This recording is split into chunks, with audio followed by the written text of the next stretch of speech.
This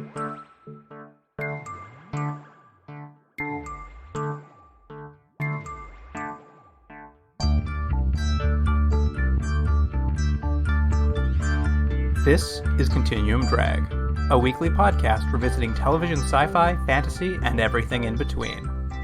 This week, Bionic Woman, episodes 7 and 8. Along with being good with horses, he rules by political terror, abduction, assassination, torture. And that's not just people he doesn't trust.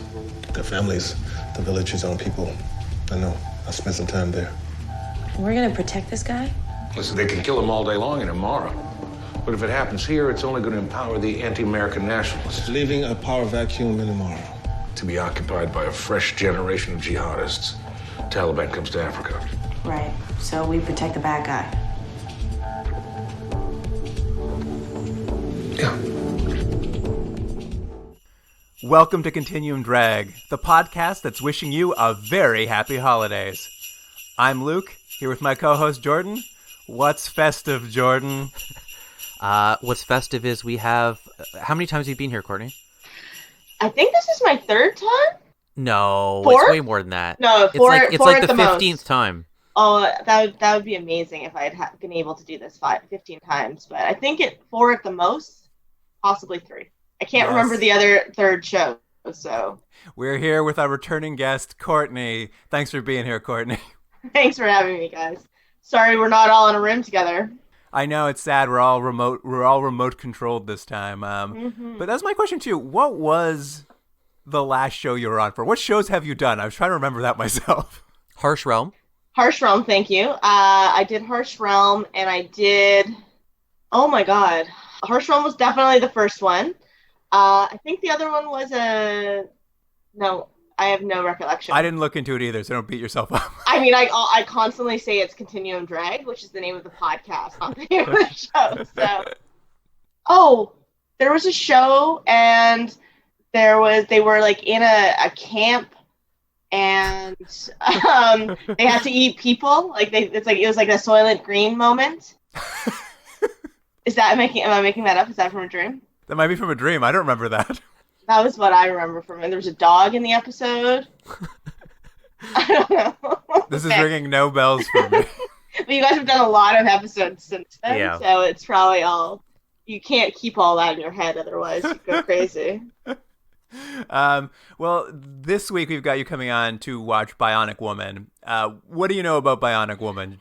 Well, I would say, I mentioned this to you yesterday very quickly. I was all excited. I had heard about Bionic Woman. I was like, yes, I want to see this. This looks super cool. Started it, did not realize I was watching a remake from 2007. So that was the first thing, which was like, it also clued in that I was like, I didn't think that Bionic Woman was considered a failure. So it all clued in when I saw that we were watching a 2007, shot in Vancouver, obviously, sci-fi show. Oh, so you're a little let down. A little let down, but also like made more sense and made it more fun to watch in a way. Well, I can't wait to hear what you think of the final 2 episodes of Bionic Woman. Before we get started, though, guys, as is tradition here on Continuum Drag, we usually have an annual gift exchange between the hosts. Oh, no. But we are recording remotely, so we can't be in the same place, which is very sad. So I've come up with a new way of doing a gift exchange. I've had something commissioned for my co-host Jordan. And you know what the worst is? This is the 3rd year, and every year I haven't had a present. Well, the gift exchange works as it always does, I suppose. I'm going to attempt to share my screen, and we will see if you guys can see what I've had created for Jordan for this holiday season. Is that me? That is a portrait of Jordan. You want to describe it for us? It's me. I have very luscious lips. Better than in real life, I think. And I'm wearing a suit, which I do every day, as everyone knows. And I'm riding a rocket to the stars, I assume. No, one would assume. Look at that. Fantastic. And also, I've got really good eyebrows, too. I think better than in real life. Are you giving a thumbs down, though? Of course. That's my favorite part. I didn't even notice. I am giving a thumbs down. That's probably the most accurate part of it. You're riding a rocket into the stars, and you're like, it's okay. Well, that's very lovely. This is this year's holiday gift. I will discuss with Jordan whether he wants it on social media or not off the air. Oh, that has to go on the account. Absolutely. That's very thoughtful. Anyway, that's enough of our holiday gift exchange. Let's move on. Jordan, do you have a game to play with Courtney this week? Ooh. I do have a game, and we'll see how it goes. It's something we've been holding back for a couple weeks, and it's a little thing we call Guess the Actor.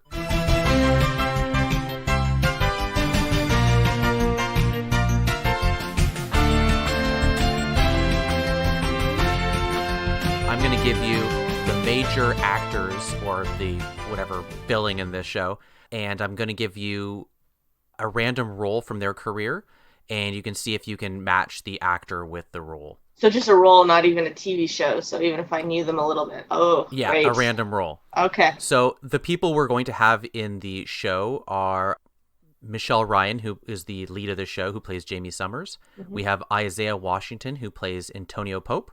Mm-hmm. We have Katie Sackhoff, who plays Sarah Corvus, who unfortunately was not in the 2 episodes that you saw, Courtney, but she's kind of the big bad guy. We have Miguel Ferrer playing Jonas Bledsoe. Mm-hmm. We have Will Yun Lee playing Jay Kim. And 2 more cast, Molly Price playing Ruth Treadwell and Lucy Hale playing Becca Summers. Those are our actors. I didn't pick that weird pervert tech guy because I just didn't want to. Molly is who? Remind me? Ruth Treadwell. She's the one with the hip haircut. She's the psychologist, the lead from Motive. Guys. Yeah, I don't know what that is. Huge Canadian TV show. It's like multiple seasons. Anyway, Oops. I never saw it really. So, okay. Oopsie. Anyway, that's what she's from. Don't worry, that's not the role I chose for her. Right. Well, I wouldn't know her character name either, but it's fine. Okay. Okay. So, first actor. This person played Merrick in the 2012's Total Recall remake. No idea, so I'm going to go with Katie. I don't know who. No, it's Katie? Merrick? No. Is it a guy? A guy? The character's name is Merrick. I don't know. That's not a real name. Okay, well, then I'm going to say Will. Okay. Right. And Luke, what do you think? Oh, I'm just letting Courtney play this one. Okay. I'm out. Second one, we have this person played the character of Meryl in the movie Kiss Me, Guido. The girl that plays Becca Summers? Okay, Lucy Hale. Lucy Hale, okay. This person played Sherry in Scream 4, everyone's favorite of the Scream movies. I just rewatched that. Did you? I'm going to say it was Michelle. Role 4. This person played Kelly in the movie 4321. And just so you know, that movie is just the numbers 4321. Amazing. Who was the Meg person? I wrote Meg down. Meg? She was the 4th person you mentioned. Meg. I could be wrong. I don't know. Sorry. It was between Katie and Will. Okay. No, she's saying that was where the person was listed. Yeah. It was Michelle, Isaiah Washington. Oh, sorry. Miguel Ferrer? Oh, it's Miguel. Yeah. That's why. And that's who you think? No, I'm going to go with Molly. Molly. Okay. Sorry. All right. My note-taking skills are bad here. Sorry. This person played Bernard Benny Greer in Trois 3, The Escort. By the way, I'm pretty sure that's an erotic thriller. Oh, well, I definitely want it to be Isaiah Washington then. So I'm going to say 5. Okay. This person played Suzanne in A Deadly Obsession. Then that will be Katie. Okay. Katie Sackhoff, evil Bionic Woman. Yeah, and finally, this person played Dexter Moyers in the 1996 TV movie, which came after the TV show in Project Alf. And it's a TV movie based on the TV show Alf. Amazing. Well, I am definitely going to put Miguel Ferrer, which would be I think that's a good bet. A sad thing, because that guy is amazing. You scored out of 1, 2, 3, 4, 5, 6, 7. 4 out of 7. Well, that's pretty good, considering I could barely keep track of what I wrote down. So it was Will Yun Lee in playing Merrick in the Total Recall movie. It was actually Molly Price who was in playing Meryl in Kiss Me, Guido. Everyone loves that movie. Well, which one's Molly Price again? She's Ruth Treadwell. I'm almost positive it's this person. Lucy Hale was the person who played Sherry in Scream 4. Michelle Ryan played Kelly in 4321. Isaiah Washington was in Trois 3, The Escort, which we should watch, Luke. And Katie Sackhoff was in A Deadly Obsession. And yes, correct, Miguel Ferrer played Dexter Moyers in the TV movie Project Alf. Wow. Pretty close then. Pretty close. So pretty good, Courtney. Thank you. Thank you, guys. You know what? I'm completely wrong, and that is not what that actress is from. I feel very awful. Well, take it back then. It's not from Motive. It's not from Motive. Also, She's not from that. She's from Kiss Me Guido. Kiss Me Guido and a ton of other stuff, which I definitely have seen her in, which is probably why I got confused. All right. Well, Jordan, that was as good as ever, I suppose. It was clean. All right. Shall we get into this week's episodes? Yeah, let's do it. Let's do it. Here's the IMDb summary for episode 7, Trust Issues. As Jamie and Antonio work together to protect an African leader from an assassin, Jamie begins to suspect that Antonio may have more than just a passing interest in the case. And that was courtesy of JGP3553. What a terrible name. It was JGP? JGP. JGP. Yep. Gotta have a name. Yeah, I guess. Well, this episode opens up with Jamie. She's on one of her classic follow a guy around missions. And this time, though, she's going to get a call from her new boyfriend, CIA agent Tom. What do you think of this boyfriend, Courtney? Do you think he's a real hunk? I thought he was a piece of work, to be honest. I did like, however, that he had, his name's Tom Hastings, right? Yes. Yeah. Very similar to a Bell TV exec, which I thought was funny. That's not funny to anybody. I also thought it was weird that she left her little sister with this random person. I know they're dating, but still, it's like, I wouldn't have done that. I agree. Not a fan of Tom. You know, I think she can do better. Anyway, this phone call she's on during this mission with her boyfriend distracts her from the case at hand, and she loses track of the briefcase she's supposed to be following. Classic Summers, right? Yeah, it is classic her. She sucks. It was pretty much par for the show for Jamie Summers to mess up an operation right at the beginning of an operation. Well, here's a question for you guys. Again, not watching the previous episodes. Like, what's the timeline here? Like, she gets into some sort of car accident, they turn her into a monster, and then they train her and expect her to be amazing? Like, how much time has happened? Like, she shouldn't be very good at her job yet. I mean, I agree with you, Courtney. It's unclear how much time, but I feel like 2 months maximum. Really? And I do feel like they haven't given her any training whatsoever. They just keep putting her on jobs with no training. And what was she was an athlete, I think I read? No, she's a bartender. Oh. Okay. So That's she was it. just a regular bartender, gets into a car accident, and they choose her to put in this technology? She had another boyfriend who was in the car with her who ran this organization, who they killed. So he chose to put bionic things so she wouldn't die, and then they killed him. Wow. Okay. Well, It's complicated. It's fine. We don't need to get into it, but... I think to your original point, you're right. It doesn't really make sense, even in this world, as to why they're putting her into these situations. Like, because it's something, a complaint, it's maybe a larger point, but they never put her into situations where her bionics really would help. You could just put anybody in these situations, but they're just putting her in because she's the star of the show, but it doesn't really warrant her jumping or anything other than she sucks and she makes a mistake and then she's like, I guess I better run after this guy now because I lost him because I suck because no one trained me. And in terms of her bionics, and then we can move on to like the actual episode, but it was just a question I had. So she has supersonic speed, which we can talk about the running effects because it looks like she's just running like a regular person, which drove me crazy. And like pinpoint people with her eye. But like, did she heal fast? Would she get shot and die? Like I don't like. That's what I'm like that in terms of like if she's invincible, then sure, put her into those situations without training. But I had a feeling that she would get killed if she got shot. She is not invincible, but she does have some healing ability. So you're right. I think if she was shot, she would die.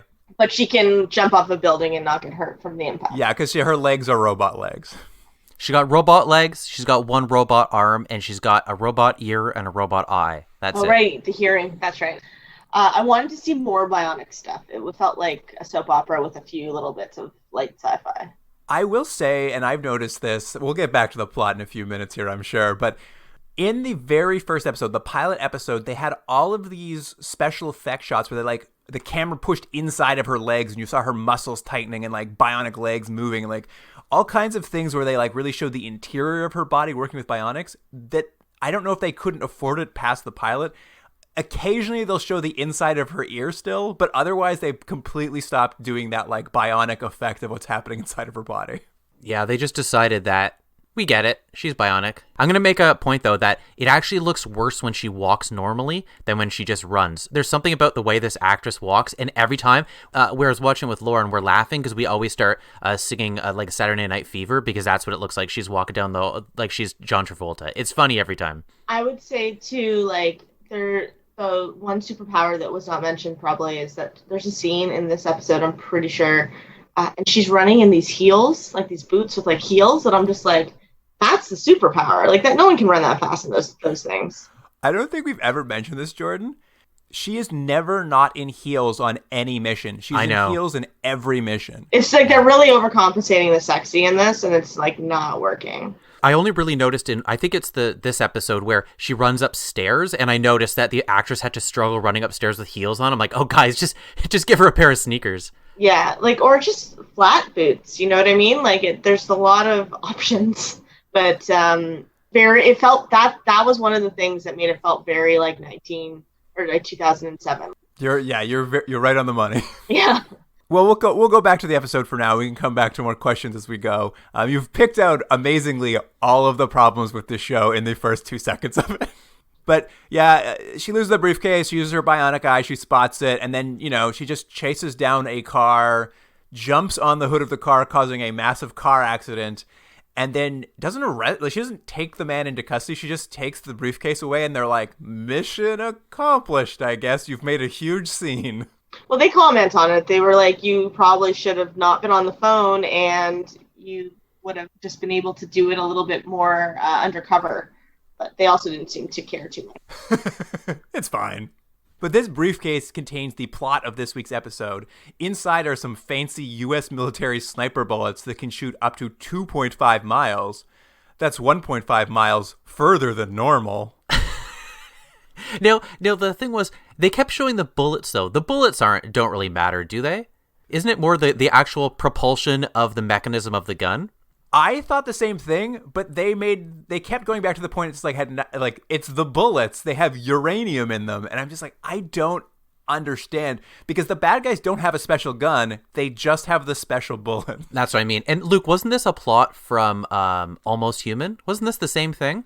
This special rifle that could do all this amazing stuff? I thought they were going to go that same direct too. In Almost Human, there were remote controlled bullets that you could basically fly anywhere and would hone in on a target. And I thought this is where this was going, but it's not. It's just like a bullet that can shoot in a straight line a little bit further. I'm assuming that these are episodic, like one episode at a time. Like there's not a lot of cross story. And I had no idea what was happening for most of it. Like in terms of like the actual case, like who this guy was, why we cared about him. Like it really didn't make any sense to me. And then like they added all this like tech stuff about the bullet, and I'm like, the only reason I think that they put so much emphasis on the bullet is because that's how this guy Isaiah's character is able to catch it. But you raised an interesting point, though. I think your feeling is something that wouldn't have changed even if you'd watched all the episodes, because there's not like a real big bad guy in this except for the Sarah Corvus character, who's sort of the serialized character we don't see in these 2 episodes. But every episode it's sort of like a bad guy of the week, and they don't really give a lot of time to explain who these bad guys are or why they're doing what they do or why it's important that they stop it. It's sort of like the context so we can have Jamie have some sort of learn something about herself but not really learn anything. If you had to describe this organization that she works for, I mean, they Wolf Creek. Is that what they're called? Wolf Creek? Mm-hmm. Wolf Creek or the Burkett Group. Okay, so 2 names, so that's nice and confusing. It looked like they were in the 24 set a little bit. Yeah. Reminded me all that concrete, so that was cool. But what do they do? Like, they work sort of with the CIA, so that which is funny because isn't the CIA people not in the States? Like, wouldn't they be like in Russia Right, and you're different saying places. they're external country dealings, and the FBI deals with internal. You are correct. Wolf Creek is a private corporate organization. Private, okay. That I think at some point said they are around to take on really tough bad guys that no one else can, and the CIA hates them. Yeah, okay. But that's it. There's not much more development other than that. But that's interesting, like that it's a private organization, because then they don't have to follow the rules of the law, so they can put women in these weird scenarios. She's like, I have to wear these heels? They're like, absolutely. Sorry, you got it. Yeah, you want to make your legs look longer or not? They're probably attached to her metal legs. That's probably the only way that you could actually run at them. They'd have to be part of the leg. If I got those bionic legs, I would have asked for those, like deer legs that go backwards, that bend backwards. I would have got that. That's really fast. That might draw some attention to her, though. Fair enough. All right. I guess that more or less explains what the Wolf Creek does. We're still not entirely clear on it either. Who's paying for it? Why are they doing these things? Who knows? They just seem to be a weapons manufacturer sometimes. But back to this plot where they're like, these are U.S. military bullets that are super special, and they were stolen from the military, and the ones in this briefcase aren't all of them. There's still some more out there.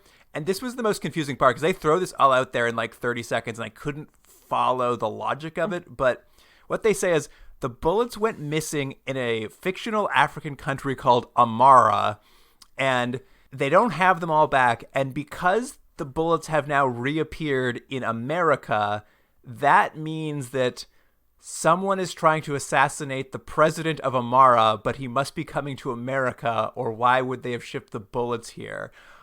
I couldn't track the logic of this in any way, shape, or form. Good. I'm glad it wasn't just me, because I was like, what? I literally wrote, what is happening, like 6 times on here. Yeah, they had a bunch of ideas that don't exactly go together, and I think the hope is that the show just goes by so fast, and the scenes are at such a clip that you don't really stop and think about it. But when we're watching it for something like this, and we're trying to figure things out, it doesn't hold together at all, because you're right, Luke. It's like, just because there's bullets in a country doesn't mean that it's necessarily for an assassination. And if those bullets weren't there, I'm sure you could still assassinate the guy if you really had to. It just doesn't really make sense. But it's just to get the plot going and to give the Antonio Pope character some scenes. Yes. And so coming to America right now is the dictator of this country. He's genocidal. He's a bad guy. But if Wolf Creek doesn't stop him from getting assassinated, the Taliban will get a foothold in Africa, and that can't happen. Yeah, again. It's their attempts to be both topical and like dark just do not work at all. No. I liked that hotel room and that harp. I was like, I would stay there if I was a dictator. And that's the hotel room. There was a harp in the background? Oh my god! You didn't see that? Or are you joking? Because it was like this massive. I barely pay attention anymore. Well, it was beautiful. In that scene, we're not going to talk about that scene too much, but they like scope out that hotel room to like make sure it's safe, and they are looking off the balcony for possible sniper positions, and they literally zoom in on a rooftop in the show, and they're like, there's a good one, and they zoom in on the Canadian flag, and I was just like, what are you guys doing? I would say speaking of zooming in, I hated the cinematography. That shaky camera bullshit. Yeah, it's bad. Infuriating. Like, it didn't make any sense. It's like, either be handheld or don't be handheld. But it felt like it was done in post. It was that bad. It was like they just added a little shake later. It's a real timestamp from the show. Yeah, it is true. That felt it really dated it.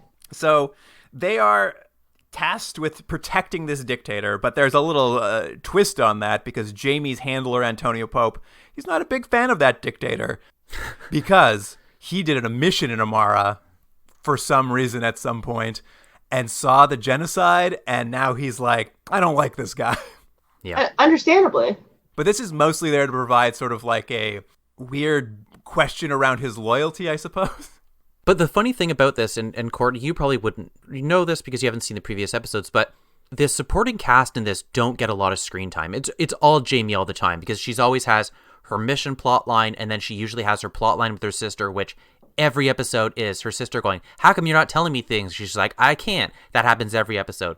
So what you get is maybe a C plot or a few scenes of the characters having something else happening. And so Pope's had a few scenes where he's in a room and he's like, I don't know if we should put Jamie in there. And that's all he does. So this whole idea of how the viewers feel about him possibly betraying his oaths or whatever it is, it's like, I don't think it lands because we don't know anything about him other than he's a grumpy guy who's shown up in 3 scenes in the last 7 episodes. Well, that's interesting because, like, again, like I saw his name in the credits and that he was a special guest, so I wasn't sure if he was like new to this, like if he just had popped into one episode previous to this. He was brought in to replace, in the pilot, she had a boyfriend. Right, you were saying. Who they killed sort of off screen because they clearly did a rewrite between the pilot and the second episode, and he was brought into the second episode seemingly as a replacement for him. And can you remind me, for the timeline of this show, Isaiah Washington was off of Grey's Anatomy by this point or hadn't been on Grey's Anatomy by this point? I would bet off of Grey's Anatomy. Yeah, it's really funny to see him because okay, sidebar, we'll get back very quickly, but we've been watching The Flight Attendant, and T.J. Knight, or whatever that character's name is, who left the show because of Isaiah Washington. I was talking about that like the night before, and then we watched him. I'm like, I haven't seen this guy in forever. Yes, anyway. Isaiah Washington, noted homophobe. Yeah. Oh, is that right? I didn't know anything about this. Yeah, he's a total dick. This is the backstory for him. He was removed from Grey's Anatomy for his homophobia to T.R. Knight. We gave it 5 years. Now he's allowed back on TV. Well, he was he was like the hot doctor. Everyone loved him, and then it was like this came out. It was a huge scandal, and it was funny because I was like, "Oh, is he this before or after?" Anyway, I would bet afterward would be my bet. Yeah. We'll get back a little to the plot here. Other than this protection duty she's on, as we mentioned, she's having Tom, her boyfriend, come over for dinner to meet her sister Becca, and this was a nothing plot. Like, she immediately has to leave because she gets a call from Wolf Creek to go do the rest of the mission. But the one thing I liked about this dinner sequence is, because they're perpetually lying to little sister Becca, they have to have cover stories. Oh, yes, this was great.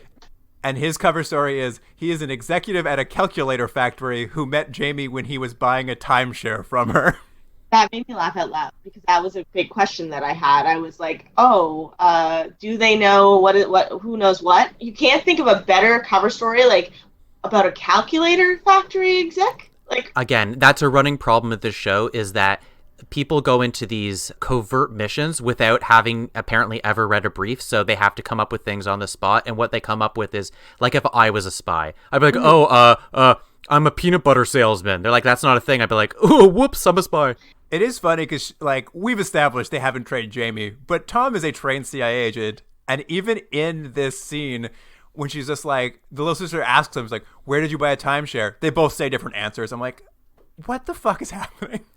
Can I mention something real quick, though, that's not important to this at all? But in this scene where they're preparing dinner for, because Tom's coming over, and for some reason, Becca, the sister, is very nervous. Did you see what she was doing while she was preparing food? She had a raw egg that she tried grating, and she went to grate the egg. And I was like, okay, here's the thing. No one ever has tried grating a raw egg. It's like, that's how nervous she is. That's what they were trying to get across. I'm like, she actually might have a learning disability. Yeah, it's true, actually, because it's like, if you're going to make carbonara, like, you must understand a little bit. Like, you don't, like, you would just have pasta sauce if you didn't want to do that.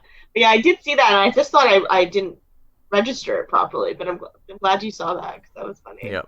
That was my favorite thing. That was the best part of this episode, by the way. So that's it's all downhill from there. Yikes. All right. Okay. Dinner's cut short. Jamie gets a call from Pope, her handler, being like, hey, the dictator from that country, he's coming to town early. We got to get to the airport right now to make sure the assassin doesn't kill him. And while Jamie's racing to the airport, she gets another call from her boss at Wolf Creek, Jonas, because he and that creepy lab tech have used some high-tech air traffic control technology. They really make a big deal of it, but I don't know why, that the dictator is arriving early. And the whole point of this is because Pope somehow knows before Wolf Creek that the dictator's come early. So Jonas calls Jamie to tell her, it's like, get to the airport. She's like, I'm already on my way. Pope told me. And Jonas says, that's impossible. I only just found out. To which Jamie answers, whatever, and just hangs up the phone. Yeah. There's no curiosity in the show. They literally have now exposed Pope as clearly having foreknowledge. Nobody follows up on that. Jamie doesn't care. She literally says whatever and hangs up. But Jonas asks no further questions even after this scene. He's got a lot of paperwork to get to. Anyway, Jamie arrives at the airport. It's a big race across the airport to save Pope because the assassin's up in like some, I don't know, crow's nest somewhere about to take the shot. Jamie, of course, uses her bionic hearing to hear the bullet being loaded into the barrel of the gun, which, this is a side note, but is there a bionic power she's used more on this show than bionic hearing? I feel like that is what she uses 90% of the time. Well, and this is at least our third or fourth example where what she is honed in on is someone, what would you call it, like clicking the gun, essentially. It is the only, like, it feels like they should have just given her ears because that is what she uses 90% of the time. Yeah. She does do a lot of really bad wire jumping. That's true. Anyway, they stop the assassination attempt. Her and old Pope start looking for clues as where the sniper was, and Jamie finds a tiny piece of rubber that she'll be like, maybe this tiny piece of rubber is a clue. But what we realize is Pope has found a full bullet that he's hiding from her because he's going to take that bullet, and we see a scene where he goes home and disassembles the bullet. But I don't know why. It's because he said that he had a feeling he knew who the assassin was.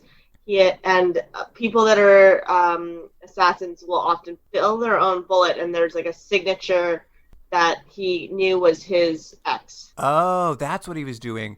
I mean, that's a leak, but that's what they were saying. And I think I have heard something about that. Like there is a signature, certain guns, and I'm trying to like go back to all my CSI life. I assumed he was already in contact with her because how else would he know that the president was arriving early?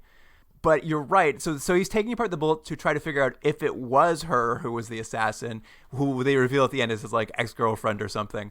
So that's why he's taking apart the bullet. But aren't these special bullets they stole from the military? This show, I don't understand it. It's true, right? Like unless they were empty bullets and it was the casing that's special, and then they have to be filled to an exact weight that only this one assassin uses. Like, again, it was like a lot of detail that didn't go anywhere. Like, it's like they're overcompensating. But you're both missing the more important part, that when Jamie gives that tiny little piece of rubber to, I just call him Pervert. I don't know what the character's name is. But when she gives it to Pervert, the tech guy, he's able to tell that that rubber is a part of a sneaker and is somehow able to track it, that it has chlorine on it, and that a particular chlorine from one fountain in the city, which is so astronomically stupid. It's like something from like a Golden Age comic. Yeah, it's like so stupid. Like they made a point of saying, I'm the best because I did this in 7 hours, and I'm like, fuck off. Like, if you guys can do that, there should be no crime.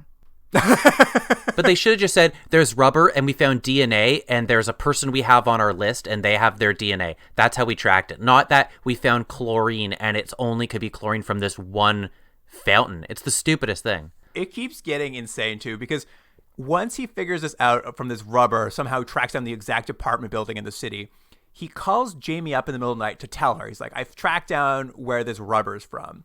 And he goes on this whole long explanation. And then Jamie's like, thanks for telling me. She's like, I should get over there. And he's like, oh, no, don't worry. I already told Pope, and he told me not to wake you. He's going to check it out. And I was like, why did you call Jamie at all then? Like, I just didn't understand. Like the whole thing, like, because he's a pervert and he wanted to ask her what she was wearing in bed. I guess that's it. This show makes, like, everything they say counter, like, it like is the opposite of what they've just said sometimes. And she rushes over because she's suspicious of Pope. Why is he over there by himself? She uses her bionic hearing once more to hear him talking to the assassin, telling her that they're on to her or whatever. I don't know. So now she's just like, uh-oh, Pope's compromised. So they set up a sting. Well, I actually want to make one side note, too, because there's like, after she catches him, she goes talks, like, there's this weird scene where she's like, pretends she hasn't heard anything, and they're like, well, let's go find the assassin's apartment. And they just know in this apartment building of like, which one it is? 500 units. They just walk into the right one. This show makes no sense. Also, I mean, I don't know how else you would show this, but that was such a classic plan, like evil plan board. I don't know what else to call it, but like, you know, with like the rope and the pictures, and it's just like so like overdone. Like, I'd love to see just hacky, right? actual criminals ever use this. I get like people that are planning, like, are trying to solve a crime, but like the actual mastermind having time in a small amount of time that they're in the country to get cork boards, bring them with them, put them in the room, have yarn. Like, it's just fucking crazy. You mean if you're going to shoot someone in the head, that's your only job? You don't need to take newspaper clippings of the person and put them all over your walls? Mm-hmm. Yeah, It's just don't nuts. you know what the dictator you're trying to assassinate looks like? It's the only person you're trying to assassinate. Yeah. No, absolutely. Anyway, she goes back to Wolf Creek and warns Jonas that maybe Pope is compromised. And then they're like, well, tomorrow the dictator's going to be at a big horse race because he trained a horse to be in a horse race. We'll tell Pope he's sitting in different seats than he's really sitting in, and then we'll get him, I guess. Yeah. That plan made the most sense of anything they've done on the show. Like, I didn't get why the hell that guy was there. But yeah, like, that's classic. You just give them false information, but I don't know. It's all for naught, because they start scouting out the horse track, and then, like, for some reason Pope is able to interpret Jamie's acting weird, so he pulls a gun on her and asks why. And she explains that, like, I think you're compromised. And he's like, oh, well, if you think I'm compromised, that means you guys gave me fake information. Well, I'm not compromised. I'm just worried that my old girlfriend, who I left in this fictional African country, is here to assassinate this person. And I'm just trying to stop her differently. But if you told me the wrong information, she doesn't know that information. So they're still going to shoot the dictator. So we've got to still stop her. I don't know. So confusing. Yeah. But also, I mean, the greater problem is they never explain why Antonio Pope doesn't just tell the organization that he knows the assassin. It doesn't change anything. What does it matter? I think he's worried they'll kill her, maybe? Yeah, okay. He can't. He loves her still. There's a whole subplot here about, has Antonio Pope ever been in love before? Oh, yeah, she's very concerned that he hasn't been in love before. Anyway, once more, Jamie hears a assassin's bullet going into a gun barrel. She uses her bionic powers to leap up to the box seats the dictator's in and save him from a bullet. Meanwhile, like, Pope's racing over to these industrial grain silos across the street from the racetrack. He's trying to find the assassin. Jamie joins him. They find the assassin. The assassin tells Pope, oh, you used to be cool when we were in Africa fighting genocide, but now you've gone corporate and you're lame. Pope won't let Jamie stop her, so the assassin shoots and kills this regular character.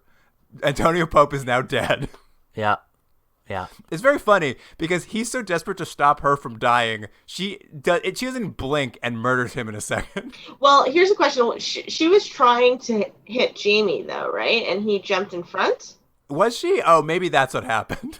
It was so badly shot, it's hard to tell. I mean, the biggest turn here for me is they kill Antonio Pope.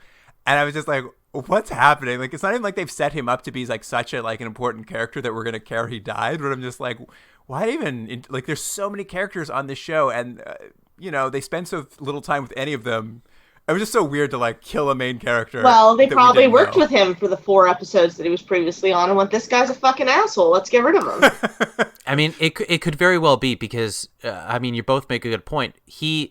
I think the point is that the audience is supposed to have this emotional reaction, but I don't know about anyone else, but I had 0. Mm-hmm. And I think he probably just wasn't working as a character. And to your point, Luke, there's so many characters, and they're just like, let's just get rid of one of them. He wouldn't be cheap, that's for sure. So they would probably be like, we're hemorrhaging money, let's get rid of this character. I mean, it was a twist, but like not one that really landed necessarily. Before we wrap this episode up, I'm going to just quickly go through. There are 2 subplots in this episode that get maybe like a scene and a half each. Subplot A. The CIA is spying on Jamie, and she's mad about it until she finds out that her boyfriend Tom told the CIA that Jamie's his girlfriend now, so they're just doing standard checking, and I guess she finds that sweet. I forgot that scene where she took out those people was probably my favorite scene in the whole thing. Yeah, she beats up 2 CIA agents who are pretending to make out while they spy on her. Because you knew exactly, because you're like, otherwise they would never have shown them, right? Like, it was such an obvious, like, oh, but then she snuck up behind them, so that was funny. I will say my favorite subplot was this subplot that they had this episode, where Jamie has to go to therapy every week with Treadwell. This is part of her job, apparently. But Jamie doesn't like going to therapy. She's not into therapy. She doesn't like doing it. So halfway through the episode, Treadwell stops her and says, "Come over here. I bought a plant for my office, so you're more comfortable." And they look at a plant in her office, and they never come back to it. Yeah, I also wrote notes about that because I thought that was hilarious. And I wasn't sure if this was a thing that happened in every episode. So no, never mentioned before. No, this is the first time they've ever mentioned she has to do therapy every episode. Also, I question, Luke, and maybe I missed this. Has she always been a therapist? We talked about this. In the first episode, the best thing we could pinpoint in the pilot was that she might be some sort of psychologist. And then as they went on, she suddenly became a field agent. But, as it's gone on, she's kind of come back to being a psychologist. Like, they keep toying with exactly what she is, but I think they have landed on. Remember Heaven Von Fleet? Remember that's right. Yeah, you're right. Oh, classic Heaven Von Fleet. Anyway, let's keep going. Let's get on to the next episode. We could talk about this insanity forever. Here's the IMDb summary for episode 8, Do Not Disturb. Work is the only thing holding me together right now. If I stop and think about everything that has happened to me, I'm going to go crazy. I understand that, but it's not a good strategy, Jamie. I'm not asking you, I'm telling you. You're going to take a vacation, and Burkett will pay for it. I don't take handouts. Okay, then you can make a delivery for me. I need to get a briefcase to a man in Montana. You give him the briefcase, you take a week off. Do you like to hike? You sure that's it? It's just a briefcase. Antonio used to say a briefcase is never just a briefcase. Yeah, well, Antonio's dead. Jonas instructs Jamie to deliver a package and then take a vacation to help deal with Antonio's death. However, this vacation is short-lived when the man she delivers the package to dies shortly after the delivery. And that was a courtesy again of JGP3553. Let me just mention something, and this won't ruin the episode, but the whole kind of crux of this episode is that Jamie is reacting strongly to the death of Pope. Okay, fair enough. But it doesn't really make sense in the world that we have. And what I love is at the very end of this episode, again, not ruining anything, they literally have the conversation where she's like, I don't even know why I'm upset about this guy. I barely really know him. And it was just hilarious to me that the writers just called out the major problem of this, which is she shouldn't be reacting. She's had maybe 3 conversations with this guy in the last 7 episodes. Why does she care that he's dead? Well, I think that's a little callous, to be honest. Like, I think that she probably... Not for me. He was her partner, right? Like... Just on that one episode. No, they went to South America together. Yeah, all right, sure. But, like, I mean, yeah, maybe it's not quite the same. Like, I don't know, did she care that her boyfriend got murdered? Like, how many episodes did she talk about that? Not really.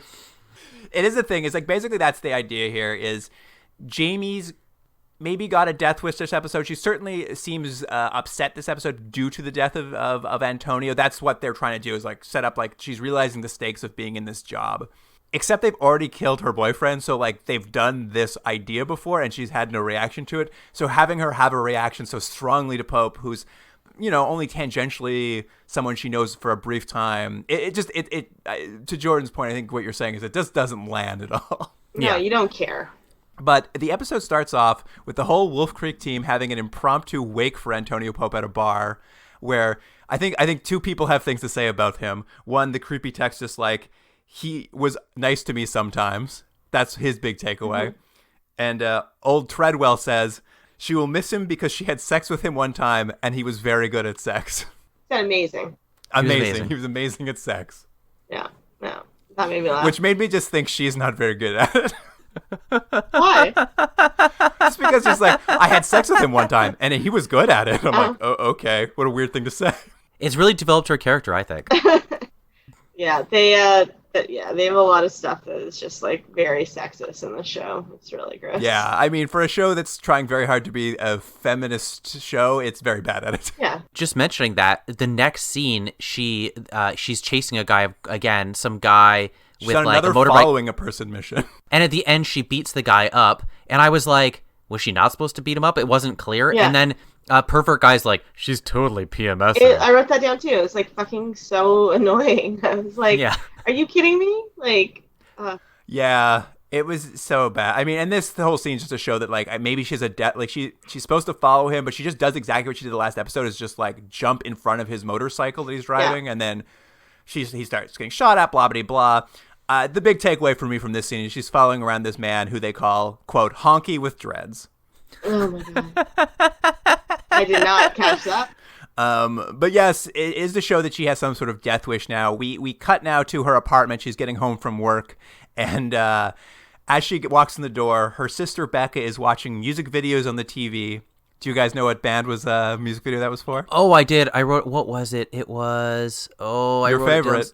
I can't remember. I can't find the note. Who was it? Jordan's favorite band, My Chemical Romance. Oh, it was My Chemical Romance. To be honest, I totally thought that was like a made-up music video. I was like, that's a lot of work to put into this scene that we're never going back to. But in the background, it's not just Becca who's at home. Her boss from Wolf Creek, Jonas, is there, and he's doing the dishes. Yeah. Well, that makes sense, right? Again, I was like, how familiar are these two? And then immediately she's like, this is my private space. Yes, he's shown up, though, because he's worried that Jamie is depressed over the death of old Antonio Pope.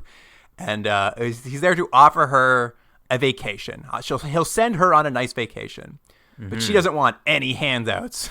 Yeah, so he's like, okay, here's the deal. You can go on a vacation, but all I need you to do is drop off this briefcase to a guy. So you're on a mission, but it's an easy mission. And then after that, you can take some time to I don't know, go to a spa or whatever it is. So she's going to take a briefcase to Montana, but unfortunately this mission also reminds her of Antonio Pope because as she says to Jonas, Antonio always used to say, a briefcase is never just a briefcase. He's a smart man. Did he ever say that, though?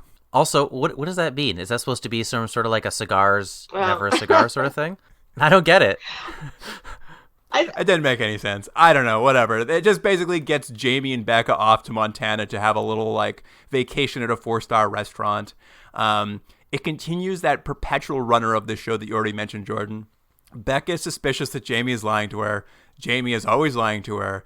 And once more, they will not resolve this issue, but just make up at the end of the episode without ever solving the perpetual running suspicion plot. And let me just stop real quick. The weird thing about this is I always got the sense they really like the secret identity sort of thing, like the Superman Clark Kent, kind of like classic, is Lois going to catch on or not, and how does he get around it? But they never really lean into it very well. They just repeat the same beat over and over and over, where she's like, I feel like you're lying to me. And she's like, I'm not. Okay, resolve. I feel like you're lying to me. I'm not. Okay, resolve. And they do it over and over, but they never find a fun situation to develop this ever at all. No, it's always the same conversation. I have 2 questions around this. One, do they establish why her sister is living with her? Like, are their parents dead? Her mom is dead, and her dad is still alive, but they don't like him. Okay. But that's all we know. We never learn a reason why. Okay. And then my second question, might be a spoiler, I don't know, but did they know? I'm getting the feeling they did not know they were going to be canceled after 8 episodes. Yeah, I mean, I was going to bring this up at the end, but I'll tell you right now how it happened. There's a writer strike in 2007. I remember. And yes. This show basically stops production because of the writer's strike. And then once the writer's strike ends, it just never starts production again. Yeah, 'cause the actress is awful. She's not good. She's the worst. She's the worst part of the show. There's some very good support actors. And she's not in anything hardly. I looked her up. She's like not in anything. What her performance reminds me of is I think she had the same issue that Kevin Costner did in Robin Hood, because it was the whole notorious thing that he was so bad in Robin Hood because he spent all his time trying to get the English accent right. I don't know how true that is, but I feel the same thing as I think she spent so much time trying to get the American accent right. Is she a British actress? Yeah, she's British. Oh, well, that she she's forgot much better to act. than I thought then. I mean, I didn't know that. The American accent's pretty good, but everything else is bad. Yeah. And again, the best thing of the show is just to watch her walk. It's hilarious. Oh, no, yeah. So that was the thing. Like, I mean, I didn't realize it was the strike, so that's a little bit better. But maybe they were going to get to all that. Maybe that was the hope, but... I personally think the strike saved us all from much worse. We would have been watching 16 episodes of this. Mm-hmm. Yeah, I couldn't be more grateful for the strike to end this in 8 episodes. All right, okay, cool. But yeah, they're on the way to Montana. They take a quick rest stop at a highway side bathroom where Jamie does that drop to get rid of the briefcase that before her vacation. So she meets some sketchy dude in his car. Very sketchy. And in order for her to pass off the briefcase, the sketchy dude has to exchange the secret passcode Jordan, what was the secret passcode to hand off the briefcase? Oh, geez, I don't even remember. What was it? Courtney, do you No, remember? I mean, I remember it happening. It was like a 45-minute soliloquy about Oh, a historical thing. it was the A-Team thing? Oh, A-Team. That's right. A-Team. That's right. I'm surprised, Jordan. I thought that was really going to stand out to you, that the passcode to hand off the briefcase was the intro to the A-Team, the entire, like, The whole credit thing. sequence. But I was just irritated. I was like, why is he doing this? It's the stupidest thing ever. It's one of those things where, again, I think someone thought it was really funny, but it's not funny. Like, honestly, besides me, who remembers the A-Team? Well, Nobody. And also, like, do 15 seconds of it. Like, it was way too long. Like, that's like Yeah. a page of dialogue. But yes, she essentially hands off the briefcase immediately, and, like, in theory, that plot line ends and she can go on this vacation. I'm going to note one small thing, just because we talked about it last episode. This question of the consistency of the show. This sketchy dude who she's handing a briefcase off to in the middle of nowhere knows she has X-ray eyes. He knows she is bionic. I thought that was a secret. Well, he Yeah. works for the organization, so people in the organization know that she has bionic, right? Because all the people on the guess so. team know. I don't think he does work for Wolf Creek, though. He seemed like an independent contractor. I don't know. Anyway, I was just like, what's true in this show anymore? But Luke, you missed the one important part. The reason we know that he has bionic, she has bionic eyes, is they imply that he really wants her to look at his penis. Yeah, 100%. It was so Really? gross. Is that what that meant? Oh, yeah. Oh Like, yeah, I kept yeah. looking down He's and like, so you can see through things, huh? And then he keeps looking at his crotch, and she's just like, enough of that. I missed that entirely. Yeah. like the whole see-through thing, right? Like, it's like, at what point? Like, you can see bones? If you can just see bones, then that's not interesting. Like, who cares? Like, it's like at what level? Like, did she get to go, like, different levels of scanning? In reality, she does not have X-ray vision, I don't think. I think that was just a gag they were playing. She just has, like, good eyesight. Well, she has seen stuff through, I guess maybe windows. But To be fair, it's not entirely clear Okay. after 8 episodes the extent to her powers. Okay. Because all they ever really show her eyeball doing is sort of tracking. Yeah. And then another point, her level of strength is so varied on this show, where sometimes she can like just have a normal fist fight, and other times she just pushes someone and they'll fly like 30 feet, and sometimes she can jump like 10 feet, and in the last episode for the assassin episode, she must have jumped like 60 feet at some point. Like, it's just not, I know that's a stupid nitpick, but the whole powers are entirely inconsistent. one thing I remember, I think it was in this episode too, in terms of her eyesight, like the creepy tech back at home base could see what she was seeing. Yes. Had they done that before? Yeah, that's been consistent. There was a whole episode about, like, isn't it creepy that they're spying on me? And she knows how to turn it off now. She just doesn't. Anyway, they get to this hotel room, this 4-star hotel room. They check in. They spend the first little bit of their vacation watching the hit TV show Heroes and yeah. eating room service. I also didn't catch that. Oh, and let me ask both of you, have you ever got food and then passed it back and forth? Like, I know they're trying to think like they're such close sisters. It was so very they go, sweet, like, actually. I liked it. I've never but done I was it. just like, I'm gonna do it I've now. never seen anyone eat that way. I'm gonna do that now, though. Are you? Yeah, absolutely. Next time I'm in a hotel room in robes eating desserts, because that's something I do. It was just more sweet character building between the sisters. Yeah. They're doing their best to try to make those sisters like a really close relationship to, Yeah. Increase the betrayal of all the lies. Well, the other lie probably is like, how are they related with that height difference? But, it's fine. It makes her seem younger because she's so little. But eventually their on-demand TV breaks and they're forced to go down to the lobby to complain. And while that's happening, Becca meets a cute boy in the gift shop. So she's going to have a subplot where she is met a cute boy. And Jamie comes to find out she's missed like a bunch of phone calls that the hotel won't call up to her room to tell her because it's against hotel policy. But Jonas has been calling because the sketchy dude she delivered the briefcase has gone missing, or gone silent, if you will. And it just so happens he's booked into the exact same hotel as her, so would she mind going to check on him? Yep. And when she gets up to the room, he has died of a heroin overdose. No. Yeah.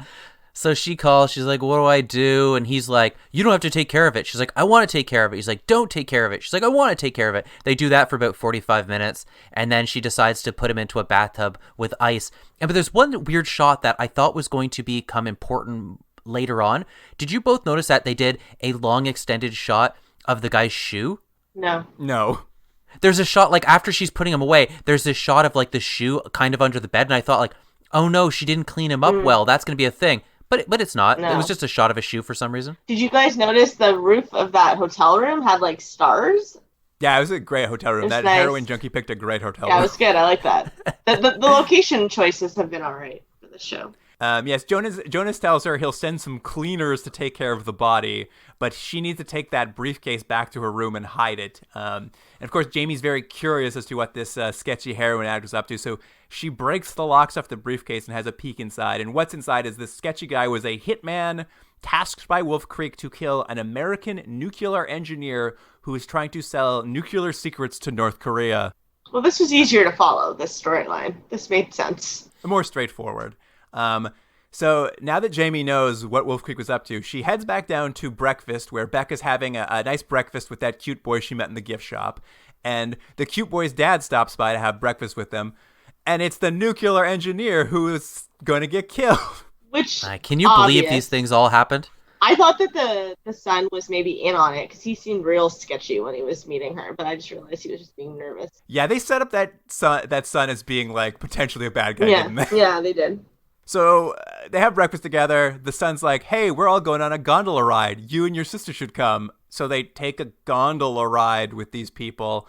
And Jamie's like called this into Wolf Creek being like, hey, I'm hanging out with that guy you were going to kill. And they're like, well, watch out. He's pretending to be an accountant. Mm-hmm. Which, okay. But this is all to set up. They go on a gondola ride and they're just sketchy looking dudes from North Korea. They're all white guys. No. It doesn't make any sense. I don't think they were supposed to be from North Korea. I think it's a company that he works for. But they're working with the nuclear guy to sell the secrets, I guess, to North Korea. Yeah, like they're all in on it.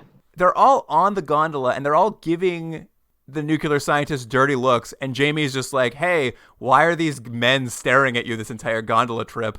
And the nuclear scientist just says, well, some people don't like my work. I'm like, what is happening? It's like nobody's trying to cover for what they're. Yeah, that's true. Well, it's a funny thing, Luke, because the whole point of the scene is that Jamie kind of messes up because she mentions to the guy who's going to get assassinated that he's pretending to be an accountant. She's like, oh, well, you're an accountant. He realizes that she knows something because he's never mentioned he's an accountant. That's the point and of the scene. Becca even notices that. Well, like, they all notice, but it doesn't really make sense because they also have those bodyguards. So, like, he could be an accountant for the mob. he's being shifty too.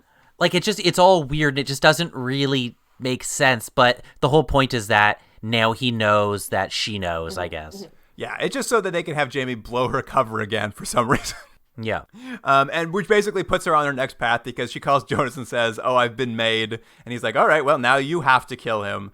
And she has booked a spa appointment for 3 hours at the hotel spa. The longest so 3 she hours leaves ever. Becca there for 3 hours. With the lady with one of the actresses from Working Moms. Another Canadian hit television She show. literally did not, like, it was like a second. I thought she was going to come back. But again, it's like, it's way before she was ever on Working Moms. So funny to see them pop up. Yes, she leaves Becca at the spa for 3 hours so she can, like, basically go do this mission. She takes out a sniper rifle, but she realizes she can't shoot the nuclear dad. So instead, she, like, breaks into his apartment, I guess beats up all those goons or bodyguards that are with him, kidnaps him, and then puts him on speakerphone with Jonas so Jonas can say, tell us what you know about North Korea or I'll kill you and your son. And he's just like, okay, take me into custody, I guess. Yeah. And this is just to get Jonah to come out to Montana to help Jamie, which brings us to the insane subplot of this episode. That creepy incel lab tech goes to visit the Bionic Woman trainer, Jay, and he's got a big black eye, and he tells Jay, my brother JR beat me up. Can you teach me how to fight? Yeah. And it's the weirdest subplot. And he lived at home. Yeah, he still lives at home with his parents. And does that mean JR, his brother, also still lives at home with his parents? Yes, I would assume so. And it's crazy, too, because this isn't, like, necessarily played for laughs. Like, I think we're supposed to feel there's some sort of family abuse happening for this incel lab tech who we don't like it's, I don't understand. It's like, we don't like him as a character. What is this scene supposed to do? Is like, is this supposed to endear him to us? Because we also want to punch him. Yeah, because literally every scene we've ever seen him in, he either makes a creepy comment about Jamie or makes a creepy comment directly to her. There hasn't been, I don't think, one scene where he hasn't been like, show me your tits. It's so weird. And then like Jonas picks him up and is like, during his training, he's just like, all right, now you're coming to Montana with me to take care of technical stuff. And so it's going to be him and Jonas going out to Montana together. And Jordan, I'm just going to mention this. On a show with so many side characters, you'll agree with me, that creepy lack tech has the most camera time of any of these side characters, right? I would agree, yeah. I can't believe it. They have so many characters in the show. He is almost like, he must have the second most screen time or third most screen time. It seemed like at the beginning of the show that, I can't remember her name, Treadwell, it seemed like she was going to be the kind of go-to secondary character. Obviously, Jonas would be in every episode, like, giving the mission. But you're right. It's become him all the time. And I think it is a matter of there's too many characters. So they're like, well, we'll get rid of Pope. We'll get rid of this character and that character. And now you're just left with the least likable of all the possibilities. It's crazy, this show. Oh, my God. Anyway, let's keep going. Jamie then basically takes the dad and son and a friendly valet whose phone she's borrowed brings their car around, and they decide to drive off to safety. They're going to drive off from the hotel and deliver these people to Jonas midway through on their also road trip to Montana. But as they're driving down the highway, her bionic hearing hears that there's a car bomb in the car. Did you guys call it that it wasn't like that? There was something wrong with that valet? Well, I thought so because they gave too much time to it. It was just yeah. It's like instead of just having I don't know if it would have worked anyways, but you're not ruining anything. It ends up that he's also in on it. The valet's also an assassin of some sort. But it's like she makes the call and Joe's like, whose phone are you calling with? She's like, this guy, and he's like, he seems creepy. Then he starts researching him. I'm like, all right, well, I guess there'll be more to this later. Well, and it was funny, that whole sub thing when she calls at one point and she's like, oh, you voted for the Green Party, because just to establish he had this software that he could see whose phone was calling him. It was just high-tech caller ID. Yeah, which was cool. I mean, I didn't mind that. I was like, I could use that. Yeah, I just when the valet's when she takes the phone and stuff, and he's like, my minutes are your minutes. It's my favorite line of the whole thing. It's so ridiculous. So I'm like, this guy is definitely involved in some way. Yeah, he's just another of the many people involved in this very complicated plot to sell nuclear secrets to North Korea, I guess. But yeah, Jamie is able to hear that there's a car bomb in the car. So she stops the car, gets the father and son out before it explodes. They then need to steal another car. So she she's just ripping doors off cars this whole section. She's just so strong. She's ripping doors off cars. They're stealing another car, and it's crazy. They're on this incredible hydro dam set. It's this huge towering dam, and I'm like, oh, they're gonna do a James Bond climax on this dam. No, they just show a dam, and they're like, this is where she steals a car. All right, let's drive away from the dam to another rest stop where we'll have the climax. Oh, there's a part I really like, though, because you mentioned that she rips the door off the car, and when they arrive at the new chalet or wherever they are, the back door is still off. Yeah. I'm like, they'd be driving the whole time with no back door. She could still have, even if she ripped it off, she could have just put it back so they didn't have to listen to the wind the whole time. Well, that's why at least they put the kid in the middle of both of them, so that he didn't fall out of the car, which I thought was good. But at this other rest stop they pull up to, I guess this is where they're going to meet Jonas. Some bad guys have followed them there. Classic faceless, nameless bad guys for Jamie to beat up. She does that. They meet Jonas. That valet appears out of nowhere. He also pulls up the rest stop and's like, hey, Jamie, it's me, the valet, your friend from the hotel. Jonas immediately shoots him dead because he's like, that's not the guy whose phone you were using or whatever. I would like to just point out that in what scenario would it make sense that the valet, who is pretending to be the valet, would steal the actual valet's cell phone and then give it to her to use? I get that he was pretending to be a valet, but there's no scenario in which you would kill somebody and then take their cell phone in case somebody needs to use it to keep your cover going, right? No, Doesn't make any, like, why are there so many goons that are, like, they've infiltrated every level of this hotel just in case? Like, we need one guy to be a valet.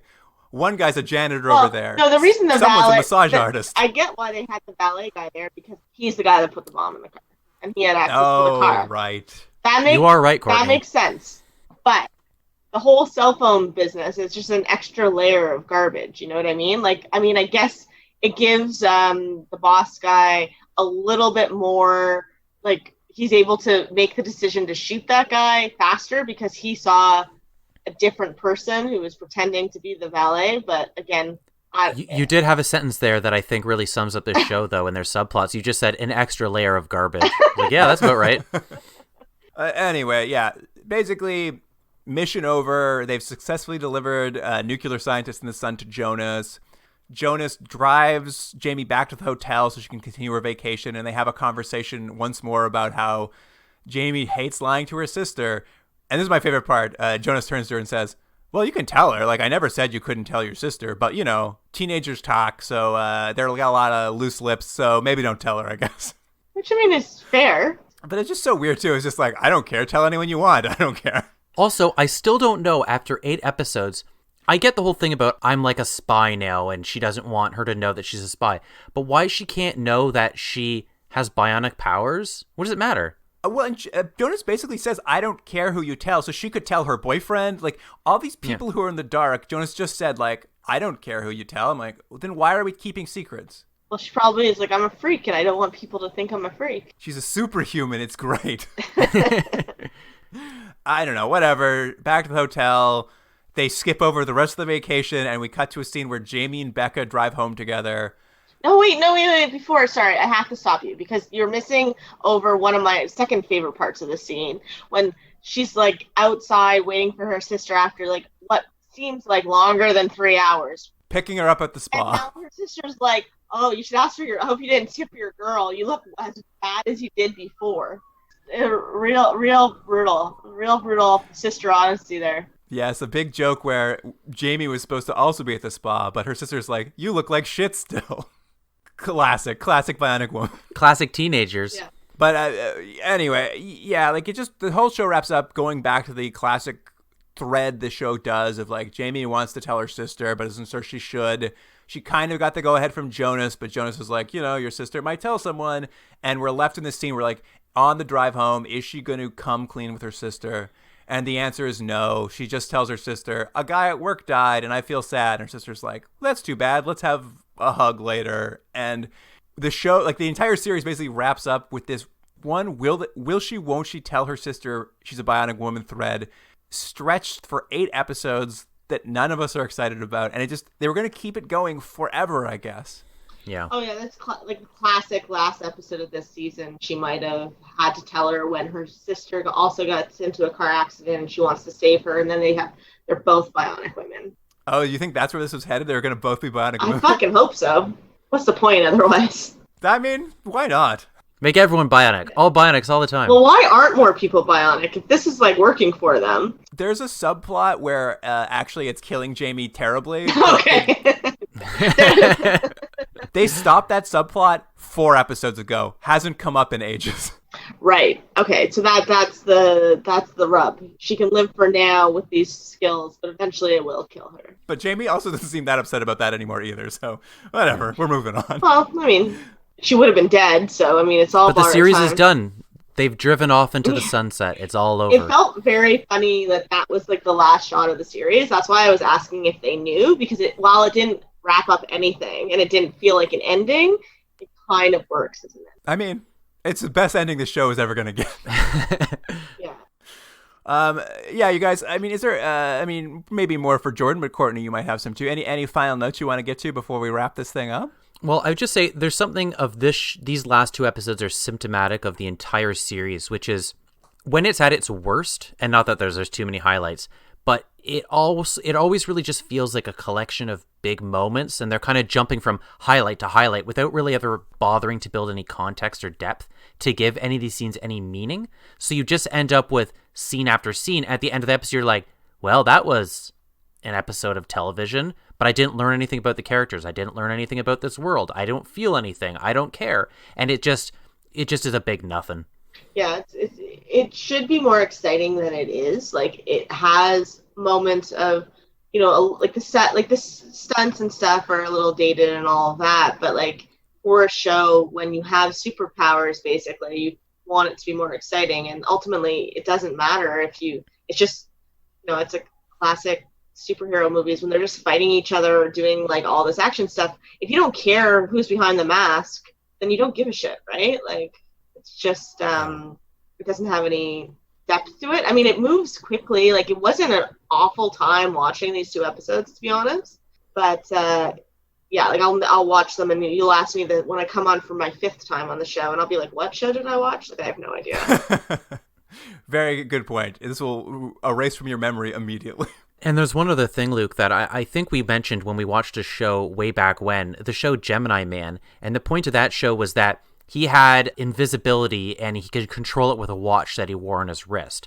And one of the major issues I remember that show was that he was put into these situations similar to Jamie in this show that didn't really lend themselves to the powers. So that show always had to jam in that he could use his invisibility, but it didn't really usually matter to the plot. And I felt the same problem in this show, which is she's got these superpowers, super eye, super ear, but they don't have a plot that really makes sense for having to use it. So they have to jam in these scenes. They're like, well, just to remind the viewers that she's super strong, she rips a door off. Why?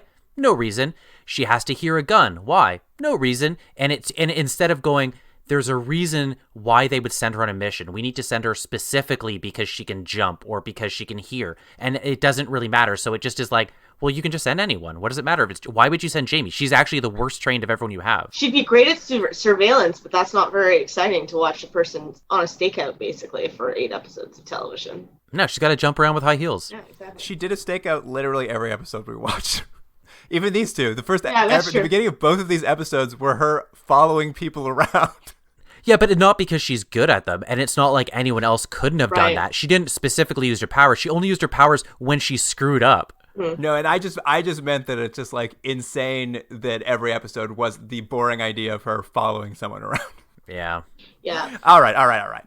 You guys, it's been a very long time since we had a main character on a show die mid-series unexpectedly.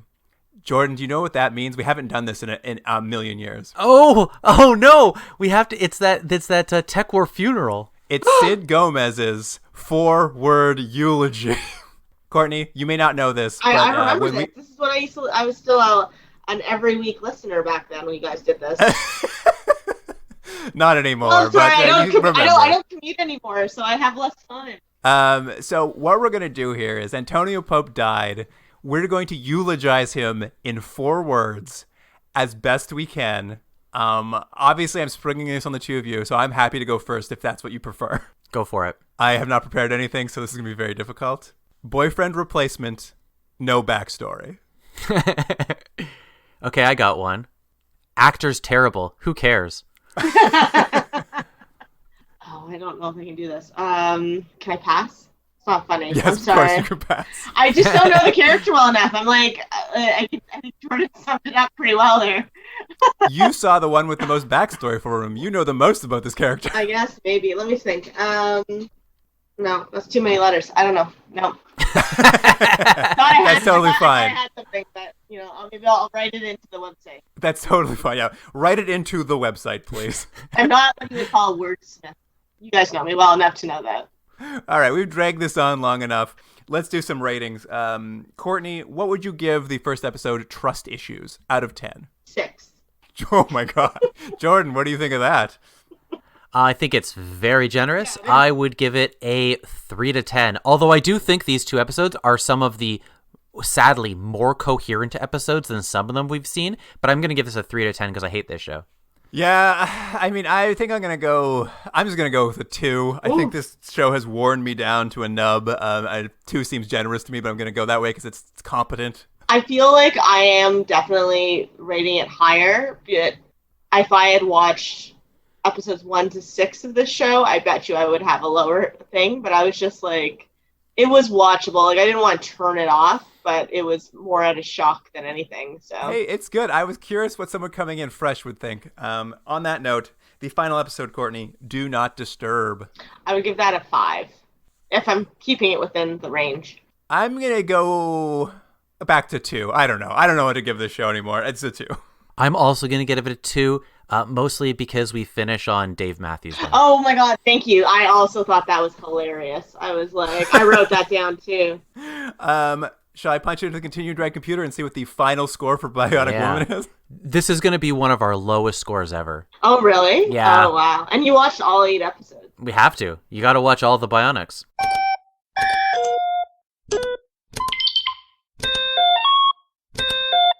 All right, you guys, I've punched in the numbers into Continuum Drag computer. Do you want to hear what the final series average was for Bionic Woman? Mm-hmm. Let's take guesses. I'm going to guess 3.2. I'm going to say 3.7. I don't know if anyone did higher than 3, though. So the final rating for Bionic Woman is 2.74. Ouch. And that's with my high things that are obviously, like, you guys probably didn't do more than a 2 or a 3 on any of the episodes. You really helped raise the average for the show. I think it goes without saying, I wouldn't recommend this to anyone. No, it's really bad. Have you guys seen the original? Nope. No, I haven't watched it either. I know we have some listeners who have and have been commenting on, like, listening to the podcast or watching the clips and stuff, and have been like one person, I think you'll remember, at C. Chupik, Jordan, pointed out that even in the moments when she uses her powers, they don't even, like, do a nod toward the original. Like, there's no slow motion. They don't do that, like, sound effect. Yeah. It's crazy. They really don't seem to have much love for the original. Although I'm going to mention something. I think, and there's no evidence of this at all, I haven't seen anything or read anything that would confirm my feeling, but I think the writers and the producers thought that if this show kept going, the person who would play the dad was the original $6 Million Man. I think that's what they were hoping for. Would he be so old, though? He'd be way too old to be their dad. There's no evidence of that. I just think that was the big... They're like, oh, we'll just wait for we have a big guest star to bring the dad back in. All right. Well, Courtney, thank you so much for joining us once again on the podcast. Another for the winner 15th for you to watch. time. I always have fun. All right. Well, yes, Courtney, thank you for coming on the podcast. Listeners at home, we are doing another cross-promotion with a podcast. So after this episode, after the credits, you can hear a promo for the podcast Discussing Trek, which does a kind of interesting panel show on both classic Star Trek episodes and new Star Trek episodes. So stick around to the end of the episode. After the credits, you'll hear them telling you a little bit about that podcast. And that about wraps it up. So you can get us on Gmail at continuumdrag@gmail.com if you have any comments on the Bionic Woman as we wrap it up here. And then, of course, on Instagram and Twitter, we'll have some clips from these final 2 episodes. You can see just how low the low points were. Yeah. The handle there is @continuumdrag, and that wraps it up. So, listener, thank you for joining us. And Jordan, I will see you next week. See you then. Jingle bells and happy holidays, everyone.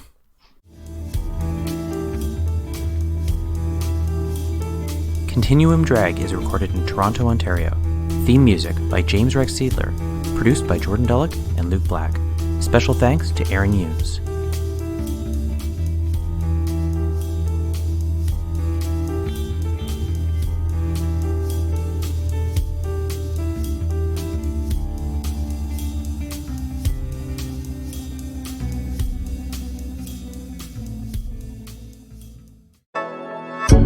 Hello everyone and welcome to Discussing Trek. I'm your host Clarence and I wanted to introduce you to the podcast. Discussing Trek is all about keeping you informed on the latest news and episode reviews in the Star Trek universe, while also staying engaged with our community of listeners. So be sure to hit that subscribe button for weekly content and stay locked in to discussingtrek.com for more information. Until next time guys, live long and prosper.